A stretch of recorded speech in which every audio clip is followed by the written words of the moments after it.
Hi guys! So ayun na nga, na-receive ko na yung in-order kong parcel dito sa TikTok. So i-unbox ko siya for today's video. Bag to eh.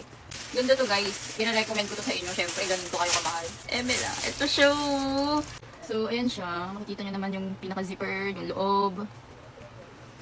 Syempre, diba? Unboxing tayo, live na live yan. Para naman makita nyo. Wait na, meron ano? Ayan, medyo nakakatakot lang yung zipper kasi parang ano siya, hindi siya ganun katibay. Pero, syempre, ingatan mo naman, be.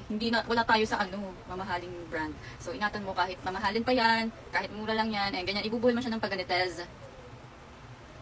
Syempre, pasok mo muna siya sa loob, be, bago mo gawin to, ha? So, parang nakakatakot siya. Kailangan mo siyang hipitan. Ako, titibayan ko na lang to, siguro itatahi ko siya sa loob. Ganun yung gagawin ko.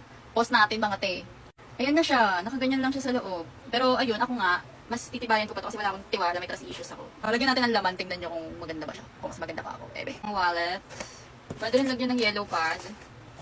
Victoria's Secret na lotion. Ang dami nilagay. Hair clip. Alcohol. Lahat na ilagay nyo dito. Lipat ko yung laman ng bag ko. Kayong. Salamin. Ayun. Kasya siya.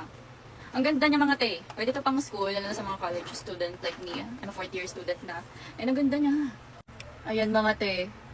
Ayan yung zipper. Yan, ganyan siya. May mga laman na siya. Ayan mga te. Lalagay ko yun sa yellow basket. Mag-check out na lang kayo.